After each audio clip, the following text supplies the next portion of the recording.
ምን ነው ኤሚ ለምንድን ነው ዛሬ በረንዳ ላይ አልወጣም ያለችው? ምን አውቃለሁ። ምናልባት በጉም ተሸፍነ ይሆን። እኔ የምፈራው እስከ ዘላለም እንዳጠልቅብኝ ብቻ ነው።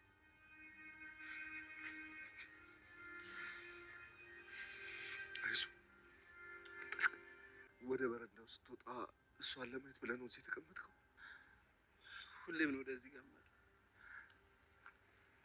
እሷ እኔን ስለምታውቅ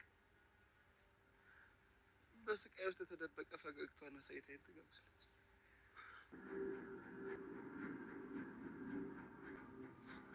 አይሆንም።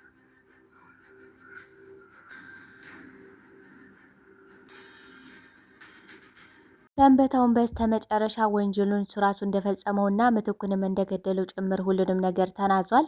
ታዲያ ዳግምም ይህን ነገር እያየ መቋቋም ስላልቻለ ለፖሊሶች አሳልፎ አባቱን ሰጥቶታል ማለት ነው። ምክንያቱም ያለ ኃጢአታቸውና ያለ ወንጀላቸው እየተቀጡ ያሉ ሰዎች እናትና አባቴ ማለት እንደ አባቴ የሚያዩ ለይኩንን ከዚህ በላይ እንዲቀጡ አልፈቅድም በማለት እንግዲህ አሳልፎ አባቱን ሰጥቷል። በጣም የሚያሳዝን ነገሮች ተፈጥረዋል።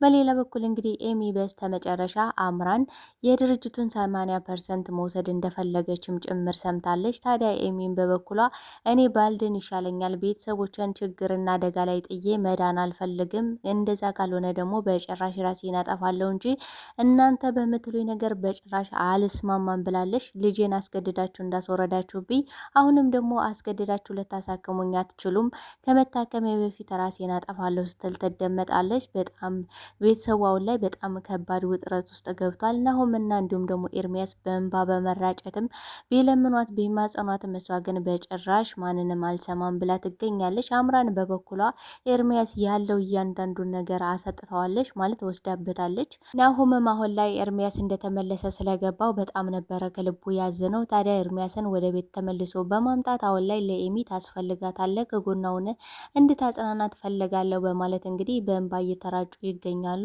መላ ቤተሰቡ በጣም ከባድ ጭንቀት ውስጥ ገብቶ ነው የሚገኘው። በዚህ ጉዳይ ላይ ታዲያ ምን ሊፈጠር ይችላል፣ ምን ተፈጠረ የሚለውን የምናወራ ይሆናል።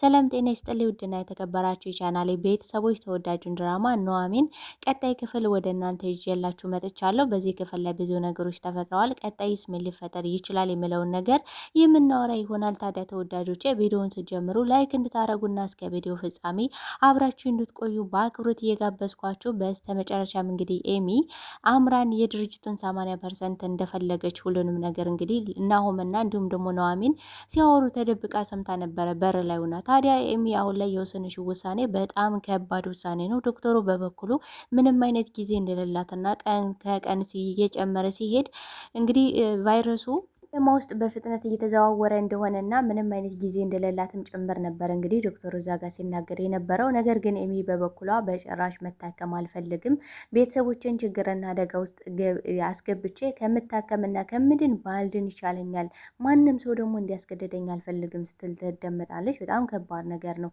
ታዲያ ይህ ነገር ደግሞ ለቤተሰቡ ከባድ ጭንቀትን ፈጥሮባቸዋል። ምክንያቱም አሁን ላይ ሁሉም ትኩረታቸው ያለው ከኤሚ ላይ ነው። ኤሚ መዳን አለባት፣ ቶሎ ሕክምናዋን ማድረግ አለባት ነው እያሉ ያሉት።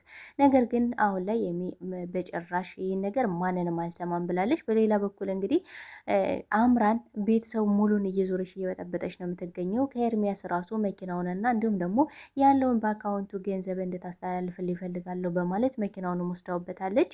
ይህ ደግሞ በጣም አሁን ላይ አምራን ይዘው ያለ ነገር ትልቅ በቀል ነው። ቤተሰቡን እየዞረች እንግዲህ መበቀል ነው የምትፈልገው። ኤርሚያስን ብቻ ሳይሆን ዳግምንም የድርጅትን የተሰጠውን ግማሹን እንድትሰጠኝ ይፈልጋለሁ ብላለች። ስለዚህ አሁን ላይ አምራን የያዘችው በግልጽ በቀል እየተበቀለሻቸው ነው የምትገኘው። ዶክተሩ ደግሞ ሌላ ሰው ለመፈለግ ምንም አይነት ጊዜ እንደሌላቸው ጭምር ነበር የተናገረው። ታዲያ ቤተሰቡ አሁን ላይ በጭንቀት ሊፈነዱ ቀርበዋል። በሌላ በኩል እንግዲህ ዳግም አባቱን እያወጣጣ ይገኛል። ማለት እነዚህ ሰዎች እስር ቤት ማየት አልፈልግም፣ በጣም ተጨናንቋል ዳግም። ምክንያቱም አሁን ላይ ኤሚ እናት አባቷ እንደሚያስፈልጓት ያውቃል። በዛ ላይ ደግሞ እንግዲህ አቶ ለይኩን ባልሰራው ወንጀል እስከ ዛሬ ራሱን ሲቀጣ አንድ ክፍል ዘግቶ እንግዲህ ብዙ ሲቃይና መከራ ሲያሳልፍ ቆይቶ ነበረ። ሲቀጥል ደግሞ ዝናሽና ለይኩን ምትኩን ሊገሉት እንደማይችሉ ዳግም እርግጠኛ ነው። እንግዲህ ለመርማሪው ምን ብሎታል? እኔ እርግጠኛ ነኝ በጭራሽ አባት ማለት ለይኩንም ሆነ ዝናሽ ያን ሰው አይገሉትም፣ እርግጠኛ ስለሆንኩ ይህን ነገር ያደረገው በእርግጠኝነት በእርግጠኝነት አባቴ ነው ብሎ በልበ ሙሉነት እንግዲህ ለመርማሪው እየተናገረ ነበር። ታዲያ መርማሪው በጣም ነው የደነገጠው። ምክንያቱም አንተ እኮ በጣም ትቸኩላለህ ለውሳኔ ልበል ማለት ከዚህ በፊት እኮ አባቴን ገለውብኛል ብለ ወይዘሮ ዝናሽና ለይኩንን ከሳቸው ነበር ሲለው፣ አዎ እሱስ ልክ ነህ፣ ግን ደግሞ በጣም ተሳስቻለሁ ያ የወሰንኩት ውሳኔ አሁን ላይ በጸጸት ሊገል ቀርቧል። ያም ነው አሁን ላይ አላስቀምጥ ያለኝ ዝናሽና እንዲሁም ደግሞ ለይኩን እንዲወጡ የምፈልገው በዚህ ምክንያት ነው። እኔ አእምሮዬን ነፃ ማድረግ እፈልጋለሁ። በጣም በጭንቀት ልፈነዳ ነው። እነሱ እስር ቤት ከሆኑ ቀን ጀምሮ እኔ የሰላም እንቅልፍ ተኝቼ አላቅም። እውነቴን ነው የምልህ። ከዛ በፊት አባቴን ለማግኘት በጣም እጓጓ ነበር፣ ግን አሁን አባቴ እስር ቤት ቢገባ በጣም ውስጤ ነው እያለ ይገኛል። ታዲያ መርማሪው በጣም ስለደነገጠ ከዚህ በፊት የሰራው ወንጀል አለ ወይ ብሎ ነበር የጠየቀው። ታዲያ ዳግም በዚህ ጉዳይ ላይ በጣም ነው የደነገጠ። ምክንያቱም የሚያውቀው ብዙ ነገር ስላለ እንግዲህ ከዚህ በፊት ተባሮ ሲመጣ እንግዲህ እስር ቤት ነበረ ማለት ሰንበታው እስር ቤት ነበረ። ከእስር ቤት አምልጦ ነበረ እንግዲህ የመጣው። ታዲያ በወንጀል ሲፈለግ ስለነበረ አሁን ደግሞ ሌላ ወንጀል ሰርቷል። በጣም የሚገርመው ደግሞ የዳግም ስትራቴጂ ነው። ዳግም አባቴ እንዴት አድርጌ ነው ማወጣጣት የምችለው የሚለው ነገር በጣም አሳስቦት ነበር። እሱ ደግሞ በስተመጨረሻ ተሳክቶለታል ማለት ነው። ዝናሽን በበኩሏ እንግዲህ ሰንበታው ሲሄድ በጣም ነው የተናደደችው። አንተ ቆይ አሁን ደግሞ ምን ቀርቶ ነው የመጣው? አንተ በጣም እባብና መሰሪ ሰው ነህ። ሁሉ ነገር ወንጀሉን በዛ ምሽት ላይ አንተ እንደፈጸምከው እርግጠኛ ነኝ። ሌላ ማንም ሰው ከአንተ ውጭ ይህን ነገር ሊያደርግ እንደማይችል አውቃለሁ። ተው እባክህ፣ አሁን ልለምንህ እለምናለሁ ማለት ልጄ ታማሚ ልጄ ቤት ውስጥ ናት። ስለዚህ አሁን ደግሞ እኔ ከእስር ቤት መውጣት አለብኝ። ለይኩንም አሁን ላይ እስር ቤቱን የሚቋቋምበት አቅም የለውም። በጣም ያመዋል፣ በጣም ይጨነቃል፣ ብዙ ጭንቀት አለበት። እባክህ ስለ ልጁ ያስባል። እናም እውነታውን ሀቁን ተናግረ ከዚህ እንድንወጣ እርዳ እያለችው ነበረ።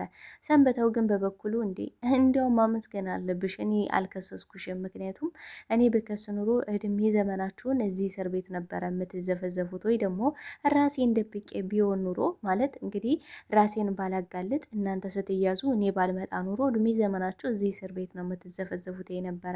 መቼም ቢሆን አትወጡም። ስለዚህ እንዲያውም እኔ ስለመጣው በጣም ልታመሰገኝ ይገባል።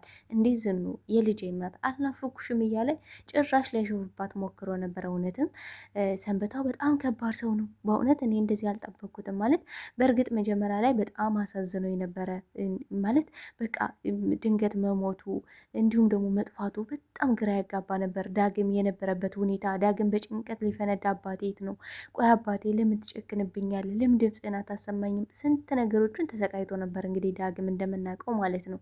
ታዲያ አሁን ላይ ሰንበታው በጭራሽ ይህን ነገር ሊናገር ፈቃደኛ አይደለም። ሰንበታው ወይዘሮ ዝናሽን በጣም ይወዳትና ያፈቅራት ስለነበር አሁን ላይ ደግሞ እንግዲህ ለይኩን ያላት ፍቅር፣ ያላት አክብሮት፣ ያላት መስዋዕትነት የምታደርገው ነገር በጣም አስገርሞታል። ይህ ደግሞ እያቃጠለው ነው የሚገኘው ምክንያቱም ስለሚወዳት የራሱ እንድትሆን ስለሚፈልግ ነው። እንግዲህ ያ ችግርም የተፈጠረው በዛ ምክንያት ነበረ። ዝኑ በጣም ወድሻለሁ፣ ከአንቺ መራቅ አልችልም፣ ግን ደግሞ ከአንቺ የምርቅበት አንድ መሰናበቻ ነገር እፈልጋለሁ እያለ ባለበት ሰዓት ነው እንግዲህ አቶ ለይኩን ሰንበታ ተኩሶ የመታው ማለት ነው። ታዲያ አሁን ላይ ኑሐሚን ብንበላታለች ለሚ ሰው ስለሚያስፈልጋት ፈንቱሽ የምትባል ሴትዮ አግኝቻለሁ። ስለዚህ እናንተ ቤት ወስጄ ላስገባት ነው፣ እንክብካቤ ያስፈልጋታል ኤሚ፣ በዛ ላይ ደግሞ የሚያበስልላቸው ሰው ያስፈልጋል ብላ እንግዲህ ለዝኑ አስፈቅዳት ነበረ።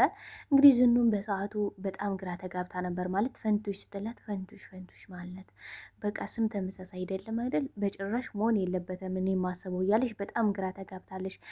ፈንቱሽ እንግዲህ ዝኑ እዛ ቤት ስታገኛት ምን ሊሰማት ይችላል? በጣም ከባድ ነው። ምክንያቱም እንግዲህ በፈንቱሽ ምክንያት ነው ያ ሁሉ ነገር የተፈጠረው። እንግዲህ ፈንቱሽ ከባሏ ጋር ስትማግጥባት የነበር ያው መማገጥ ነው የሚባለው እንግዲህ ከሰራተኛ ጋር እንዴት ለይኩን ይሄዳል ብላ ነው እንግዲህ ዝኑ ከሰንበታው ጋር ያን ግንኙነት የፈጸመችው ማለት ነው። ይህ ነገር ደግሞ ለዝኑ ምን ያህል ያነቀን እኔ ለዘላለም ስረግመው ኖራለሁ ነበረ እንግዲህ ለሰንበታው ውስጥ ላይ ነበረ እኔ አንተ ጋር የተገናኘውባት ሰዓትና ደቂቃ እድሜ ዘመኔን እስካሁን እስካለሁባት ድረስ በጣም ይጸጽተኛል። በህይወት ትልቁን ስህተት የሰራሁት አንተ ጋር አብሬ መሆኔ ነው እያለች እንግዲህ በተደጋጋሚ እየነገረችው ነበረ። እሱም ደግሞ እንዲያውም ልትኮሪና ልታመሰግኝ ይገባል። ምክንያቱም ዳግምን የመሰለ ልጅ ሰጥቼሽ ያለው ነው እያላት ያለው እውነት ነው። ዳግምን የመሰለ ልጅ አግኝታለች። ግን ደግሞ ያ ነገር በሰዓቱ ልክ አልነበረም። ዝኑ በሰዓቱ ምንድን ነው ያለችው? አንተ የሰራኸውን ስህተት እኔ መድገም አልነበረብኝም። ከሰራተኛ ጋር ስለሄድክ ብቻ እኔ ደግሞ እንዴት ብዬ መጠየቅና ለምን ልክ አይደለም ልኩን አቁም፣ ስነ ስርዓት ያዝ ብዬ ላስቆም ይገባ ነበር እንጂ እኔ ደግሞ በልክ ተነሳስቼ ከሌላ ሰው ጋር ሂጄ ያን ነገር ማድረግ አልነበረብኝም እያለች ራሷን ስትወቅስ እንግዲህ ልኩን ልክ እንደሆነ ግን ደግሞ እሷ በጣም ትልቅ ስህተት እንደሰራሽ አድርጋ ራሷን እንደ ጥፋተኛ በጣም ነው የምትገርመው ዝኑ። በነገራችን ላይ የዝኑ መመለስ የዝኑ መለወጥ በጣም ነው የሚያስገርመው። እንግዲህ ሰንበታው ምን ብሏታል? ለይኩን ያን ለይኩን በቃ ዘውት ይዘፍዘፍ። አንቺ እኮ እንዲያውም ምንም አልሰራሽም ማለት ምንም የሰራሽው ወንጀል የለም። እሱ ነው አደል በሽጉጥ የመታች። ስለዚህ እሱ ደግሞ ተይውና አንቺን ላስወጣሽ እያላት ነበረ። በጣም ነው የተናደደችው ዝኑ። እንዲህ ቆይ ስለ ለይኩን አንዲት ቅንጣት አንዲት ነገር እንደተናገረው በጭራሽ አልፈቅድልም። ሰንበታ አፍን ዘግተህ ከዚህ ውልቅ ብለህ እንድትሄድ እፈልጋለሁ። እንዲያውም አንተ መሆንህን ባቅ ኖሮ ጭራሽ እዚህ ዝር ብዬ አልመጣም ነበረ ነው ውስጡ ላይ ነበረ። በጣም ነው የሚገርመው። ለባሏ ጠበቃ ለባሏ አሁን ላይ እንዴት እንደምትንሰፈሰፍለት እንግዲህ ሰንበታው ራሱ በጣም ነው የገረመው።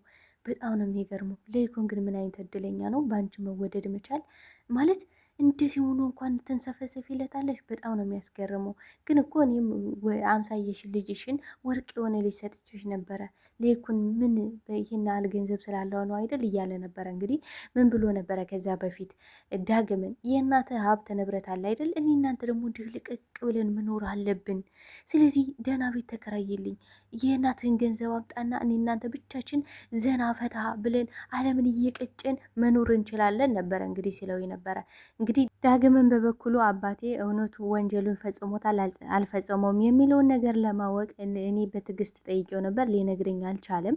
ግን ደግሞ በመጠጥ እንግዲህ በጣም ሴንሲቲቭ እንደሆነ አውቃለሁ። ስለዚህ መጠጥ እያጠጣው ቀስ አድርጌ ሁሉም ነገር አናዝዘዋለሁ ብሎ ወስኖ ነበረ። ታዲያ ይሄ ነገርም ተሳክቶለታል። ታዲያ አምራን አሁን ላይ ቤተሰቡን እንግዲህ እየዞረች እያወቀች ነው የምትገኘው። እንግዲህ ኤርሚያስን ያን ቤተሰብ ተባብረን አሁን ማጥፋት አለብን፣ ይሄ ፍቅር ምናምን ጥሩ ሰው ሆንኩ ተመለስኩ የምትለውን ነገር አቁም እያለችው ነበረ። ግን ደግሞ ኤርሚያስ አሁን ላይ በጣም የሚያሳዝነው ነገር ኤሚን ለማየት እንግዲህ የሆነ ቦታ ላይ ተቀምጦ ጨረቃ የኔ ፀሐይ የምትወጣው በዚህ ነው እያለ ናሆም ሲያየው እንግዲህ በጣም በእንባ ነው የተራጩት። እውነቴን ነው የምላቸው፣ አብሬያቸው ሁላ ነው ያለቀስኩት። በጣም ነው የሚያሳዝኑት። ኤሚ የእውነት መዳን አለባት። በቃ የአምራን እንኳን ባይሆን ሌላ ሰው ሊገኝ ይገባል ብዬ ነው የማስበው። አሁን ላይ እንግዲህ ፈንቱሽ ወደ ነዝኑ ቤት ልትሄድ ስለሆነ ምናልባትም የፈንቱሽ የእሷ ተመሳሳይ ሊሆን ይችላል ብዬ አስባለሁ። እውነትም መሆንም አለበት ነው ብዬ የማስበው። አምራን ከጨዋታ ውጭ ነው መሆን ያለባት። ምክንያቱም አሁን ላይ እያደረገች ያለችው ነገር በህመምና በሰው ህይወት እንደዚህ መቀለድ በጣም ነውርና ኃጢአት ነው። እሷ ነገ ጧት ምን ልትሆንና ምን ሊደርስ እንደሚችል አታውቀውም። ግን እሷ እያለች ያለችው አሁን ላይ እያደረገች ያለችው ነገር በጣም ትልቅ ስህተት ነው ለመናገር። የኤርሚያስ መመለስ ግን እጅጉን በጣም አስደሳች ነገር ነው። ታዲያ ዳግም ምንድን ያደረገው ቀጥታ ለመርማሪው አባቴ ነው ወንጀሉን የፈጸመው፣ ስለዚህ መታችሁ የምትፈልጉትን ነገር ማድረግ ትችላላችሁ። ከዚህ በኋላ ዝኑንም እንዲሁም ደግሞ ለይኩንን እንድትፈቷቸው ፈልጋለሁ። ምክንያቱም ትክክለኛ ወንጀሉን የሰራው አባቴ ነው ብዬ ወንጀሉን ልደብቅለት አልቻልኩም። አባቴ ነው፣ በጣም ወደዋለሁ። ግን ደግሞ ይህን ነገር እያየው ቁሜ ማየት አልችልም።